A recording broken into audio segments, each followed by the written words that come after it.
Hello, everyone. Hello, Anton. Hello, Sylvia. How are you, everyone? We are live in New York City, Midtown, Sexy Spirits. Please give us thumbs up and say hi if you can see us and hear us well. Oh, great. Hi, Susie. How are you? So Healers Speak is back from Peru, and we are hosted today by Sexy Spirits and Richard Anton Diaz, who is my good friend, and I'm honored to say that. And also I want to thank Jenny for connecting us. And we are hosted by Sexy Spirits, and we're in Midtown in New York. So we say hello to all our friends around the world. And we are here today. Actually, the reason I'm here today is because I want to ask Anton for the secret of longevity, beauty, and youth. That's the only reason I'm here. And it's a very selfish reason. I'm just kidding. So thank you for hosting us today. Thank you. And tell us a little bit about you and your work. Well, first of all, thank you, Sylvia, for having me. And a short time that I've gotten to know you, I see you are an incredible spirit, and I love your dedication to healing. And it's beautiful that the energy and the beauty that you bring to New York City is really needed. So thank you. Thank you for being here and serving. Thank you. I felt also from our first conversation that there is a lot here. There is wisdom, and there is life experience in your work. And this beautiful center is so beautiful, and in the center of everything. So tell us a little bit about Sexy Spirits. Well, Sexy Spirits was founded in New York City in 1999. And it actually rose out of a crisis that I underwent when I was about in my 40s. And it was actually a venue that I created. I learned that crisis led me to the Taoist, a book called The Tao of Health, Sex, and Longevity by Daniel P. Reed. And in reading that book, that led me to a book entitled Cultivating Male Sexual Energy, written by Master Mantak Chia. And at that time, Master Mantak Chia was located here in Long Island. He was just getting ready to move into his retreat in Thailand, where he is now. But I contacted him and I said I wanted to study under him. And I began to study under him and the teachers that he had stayed behind in New York City. And within 6 to 7 months, my life was quite transformed. And I saw immediately that this was something that every man should know at the time. And I wanted to teach men. But when I advertised this, and I created Sexy Spirits specifically for that, and I'd like to talk a little bit about the name eventually, not many men came. They ran away. They ran away. There was a lot of, and I could understand, there's a lot of shame issues, and men aren't easily able to really talk about the things that go wrong. So I started then to think of a different strategy, and started to reach out to the Tantra communities, and I started to interview some of the female Tantra teachers. I think I interviewed about eight or nine of them, and I found one that really I thought had the same values as I did, and I offered for her to bring Tantra into Sexy Spirits while I brought Taoism into Sexy Spirits. So we combined kind of China and India holistic practices dealing with sexuality and sexual energy, and it turned out to be a success because when the women came, the men followed. So when the women show up, the men follow. Hi everybody. Hi Saba. Hi Mihaly. I want to share for our audience to understand what actually we're talking about is that the theme that I encounter with all the spiritual teachers I speak with is the fact that we have a physical body. Mm-hmm. We have a body. We cannot just be outside of our bodies looking for spirituality in the clouds. Yes, we are spirits, but we also have a physical body. And that physical body has a span of life. It has a cycle. It has a need for love, for affection, for growth, Mm-hmm. and relationship. Mm-hmm. I think that throughout all the studies, the one thing I encounter constantly is the relationship with ourselves Mm-hmm. and relationship with the other. And that's why we are talking about today about Tao and Tantra and sexuality. And also I really appreciate, Anton, that you share that this was born from your own pain and suffering. Mm-hmm. Mm-hmm. This is usually how it starts, right? Yes.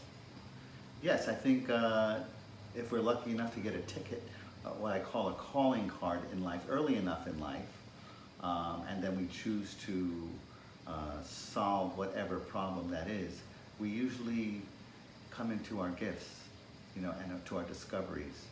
And we usually then can look back at that crisis and see it as, wow, that was a great gift that the universe handed us to be able to learn something and discover something and bring it into the world and help and share others that might want to, or that might follow the same path given they have a similar situation or crisis like that. Wow. And what would you say is the one thing, of course it's so sacred and so beautiful to work with your teacher, what would you say is the one thing that you experienced or you saw the shift? What is the Tao about? What is Tantra about? Well, I think Tao and Tantra are two very different things. So I'm only going to speak about what I know the most and the most about, which is the Taoism. I will leave other greater speakers to talk about the Tantra. They both involve the attention to sexual energy, but the Taoist perspective is a very unique perspective. I was attracted to the practices that I learned, which were actually what we call sexual energy cultivation practices, which were actually created by celibate monks. Okay, and one might think, why would celibate monks be concerned with sexual energy? Well, because Taoist monks were under the belief that enlightenment is what happens in this world in the now, right here in this earth. And that in order to have enough energy to live a long life, long enough to figure it out, we need to have a clear mind and clear emotions. But if we have a life force or chi that is always compromised with disease or with problems, then we can't so much think straight or feel straight. We're busy surviving. So the Taoists looked at how we can create this life force within our body that will allow us to sustain a powerful and vital way of living. And one of the things they discovered was that this life force, we're all given a certain amount of it. Everybody's given a certain amount. Everybody's given a bank account of their life force. But what the Taoists discovered was that if we could leave alone that bank account of life force that we receive. Savings, we save. That's our saving. And if we could acquire life force from external forces, such as good food, good environment, good people, good friendships, meditation, good thoughts, outside sources, if we could take those ideas and convert them to more life force, we would be acquiring life force that allows us to not use what we were given, so we could live a lot longer this way, because we're not using our bank account. And one of the things that they discovered, so they became expert at learning how to transform other energies outside of ourselves into more life force. And then they looked at sexual energy. And they saw that sexual energy had a lot of resources. For instance, a woman is born as a little baby girl with nearly 500,000 eggs divided in 2 ovaries. A man with each ejaculation has over 100 million sperms. So think about it. One woman alone and one man alone could create the population of about 3 planets. Wow, a lot of power there. That's a lot of power. So the Taoists looked at this and said, there's so much energy there, so much potential to create human life. And our path is not to create life, but to take a path, a spiritual path. But how could we tap into that energy and transform that tremendous human resource that we are given and transform that into more life force? And from that life force, support greater emotional and mental power in order to bring all of those things together and reach enlightenment in this lifetime. So how could we live long enough, but in a very high state of health? Today, in the world, we live longer than we've ever lived on the planet. Yes. But we don't live with a high quality of life as we age. We have not figured out yet. Modern science has figured out how to keep us living longer, but it has not figured out how to keep us from attaining disease as we get older. Well, the Taoists, that was their one main reason for learning the practices that they taught. How to live a long life and how to live a healthy life. So that the best gift you could give yourself is death. It's a beautiful death in sleep in a perfectly healthy body. Wow. Yeah. It's like this decision. There is so much here, and thank you so much for putting it simple. And I want to repeat again, and please, if you have any questions, hello Adonis, and hello Raslan, hello everybody. Clear mind, clear emotions, clear body, what we eat, and our thoughts. And I'm repeating again, every teacher that I speak with, this is the theme. I was so surprised. I was reading 4 Altars, the teacher I worked previously, very recently in Peru, and I was reading Tao Te Ching, and it was saying exactly the same thing. How we can balance the element inside of our body, fire, earth, water, air, our essence, to be in alignment. That's right. And sexuality, a lot of schools talk about it. It is our life force. This desire, this longing, this power to create life, this ability to create life is our life force. And this is what you're practicing for all these years. And so you're not aging, you're shining. I'm aging, but aging well. Aging beautifully. And also I know that you danced for many years, and it's so related. And that helps too. Right, it's related, Yes, right? With very related. Life force, freedom. That's right. Yeah. That's right. Well, dancing helped. I had a 20-year career as a professional ballroom dancer. And because of that 20-year career in partnership dancing, I really got to understand so much about relationship between man and women. Because if you think about it, there's only 2 activities that I know of in the world where a man and woman relate to each other mentally, emotionally, and physically as a man and a woman. And that is sex and in dancing. In other words, you can't be anything but a man and a woman during those 2. Now we can go watch a movie together, but we don't have to be a man and woman. You can eat dinner together, but we don't have to be a man and woman. It's not the same, right? That But interaction. That interaction puts into motion what I have to be as a man to be able to connect with you as a woman, and what you have to be as a woman to connect with me as a man. So I learned so much about relationships through dancing.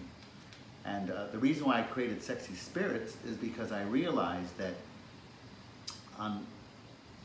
we almost live in 2 different paradigms. We live as an infinite being, which I would call a spirit. But the reason why I put sexy in front of it is because we are either a human being with male reproductive system or one with female reproductive system. So now we have this interesting game that we're playing of being an infinite being, but we're living out and expressing that as either a woman or as a man. And that makes it a very interesting game that we're playing. So we now bring together the infinite with the diversity of the yin and yang, the differences of male and female. Yes, and it's such a beautiful name. It's just so clear, and it reminds us how deeply, I thought many times about how deeply we're identifying with our gender, but not even actually sometimes understanding it, taking it for granted. And that leads me to my next question, which was, what did you observe in all these years you're working with people? Like, what is the greatest challenge or the greatest healing that needs to happen amongst men and women about sexuality? What is that, where we're all kind of... Well, I will give you my opinion. Sexy Spirits was a name that attracted a lot of people. The way the word Tantra may, they think of intimacy, they think of sexuality and fun, but how many of them really think about procreation? Now I see that kind of stopped you for a second. Yeah, everybody's like, oh, that, yeah, oh, wow. And here is where we have the biggest blind spot. And this is, I have to thank Taoism, because when the Taoist monk looked at their sexuality, they had to understand their bodies as a function of their sexual energy being there to create more life. So they had to understand the reproductive aspect of our sexual organs. So that, for instance, if I do meditations in the Taoist practice, I am working with the arousal energy, and when I arouse or have any arousal energy, there's about 100 million sperms which have a tail that start to wiggle. Why are they wiggling? Because they're getting ready to find an egg to create life. You see, it's amazing that we don't make this connection, but that energy is so powerful. We're putting into motion this force. This force, and we begin to feel this force in our body. And what is the woman doing? When the woman gets, say, into her heat cycle, her ovulation, what is her egg doing? Her egg is now ripe, and it begins to send out a signal into the universe that says, here I am, come find me, because I need to be joined with a sperm so that we can create life. I need to be found. I need to be found. I need to be seen and found. So we have this energy that in the animal kingdom, when a female is in heat, males from hundreds of miles pick up that signal. That's how powerful that signal is. Now, if we understood the power of our sexual energy and how it works in the reproductive cycle of creation, and tap that energy and grab that energy, and instead of letting it manifest into a child, but to let it manifest into our own bodies, and to start taking that healing, birthing energy which creates life, and to put it inside the storages in our body. This is what the Taoists practice. And this was an incredible concept that made it so clear to me to understand sexual energy, not just from its pleasurable aspects, and that's very important. It's very important that we receive pleasure from sexual energy, because nature has built-in pleasure into sexual energy. Why? So that we can have lots of it. Yeah. Why? So we can have lots of babies. Yeah. So if we understand nature's agenda, if we understand how nature is working, and this is what the Tao is all about. The Tao has many definitions, but one definition is understanding how life is working, whether you like it or not. And understanding that, and then understanding that river, if it flows in that direction, you will most likely get the things that you want by going in the direction of the river and the way it's flowing.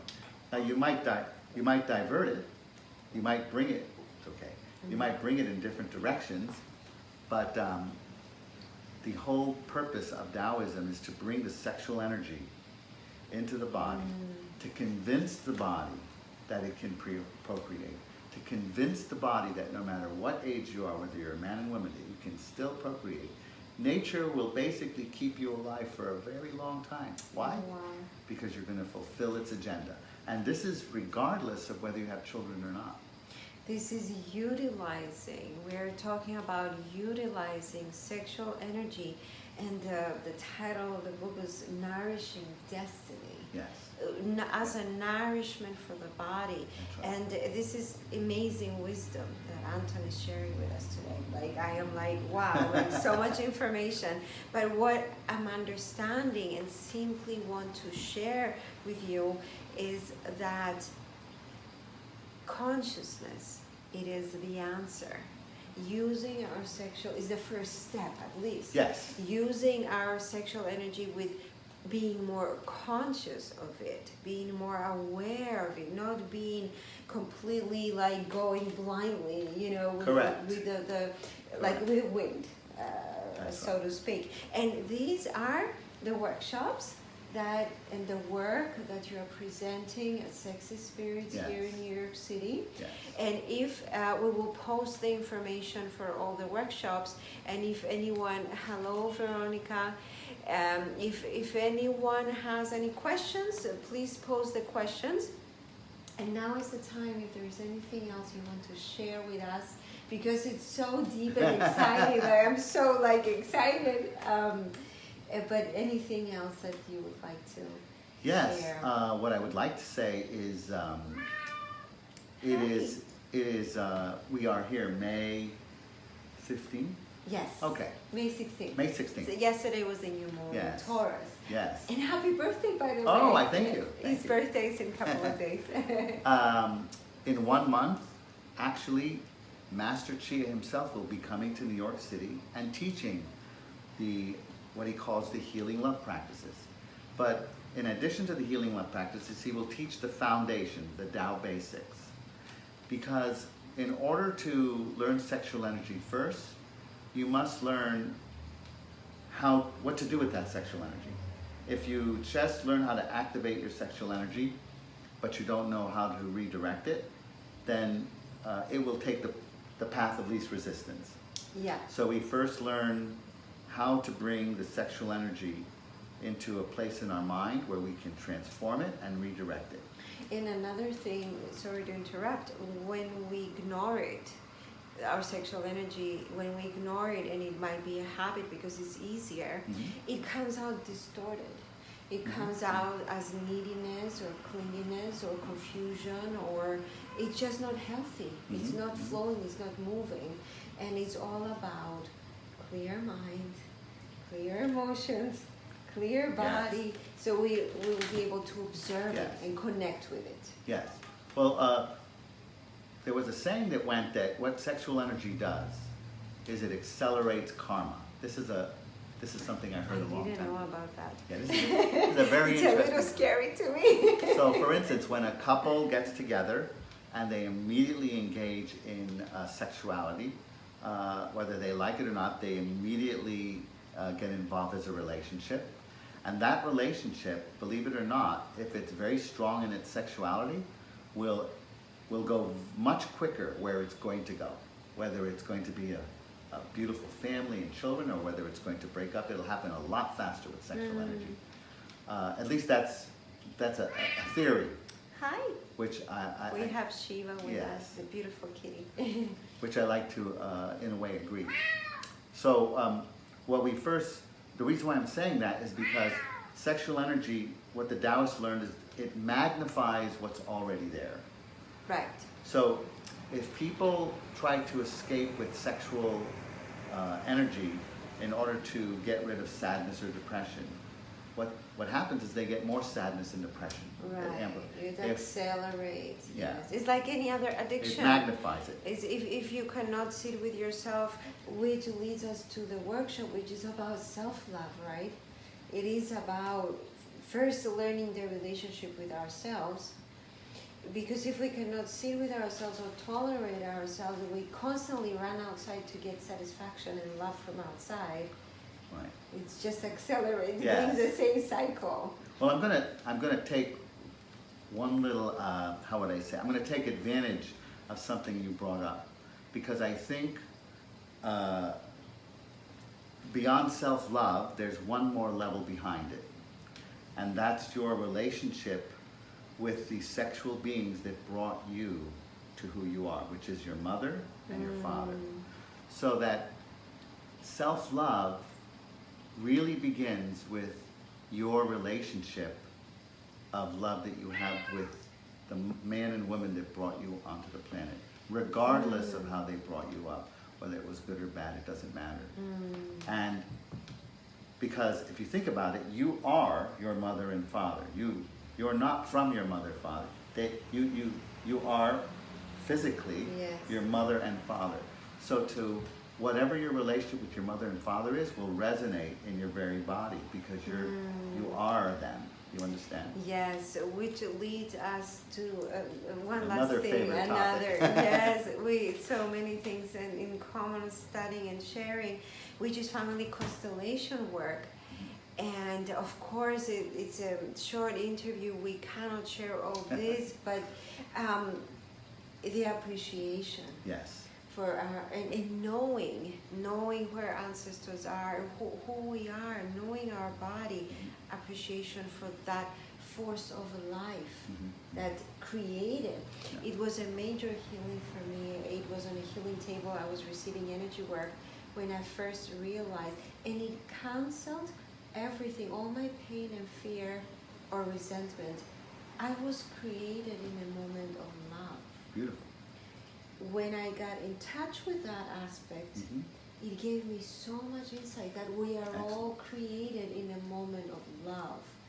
And there is so much more I want to share about Master Chia and your experience, about working with much him. time ahead of us. Yes, exactly, and your experience.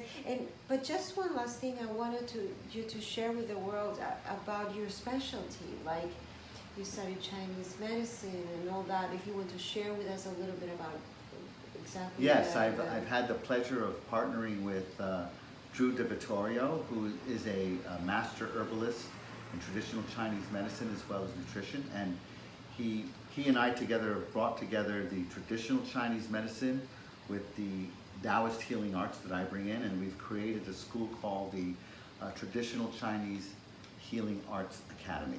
And you can see that on our website. Yes. And it's a really wonderful project that's inspiring. And also people can study under and be certified. That's and right. learn and be, So we will share this information. If there is anyone, hello Veronica, if there is anyone that has any questions, please, and now is the time. We will put this information. I want to thank you so much for hosting us today in this beautiful environment with a beautiful fire. It's raining in New York City. It's a little confused between fall and spring, but it was very enjoyable and beautiful being here with you today. Well, thank you for having me. It's a pleasure, and I'm honored. Yes, thank you so much. Bye everybody, and bye from Shiva. He's really wonderful here watching, and we will see you soon. Thank you. Bye bye.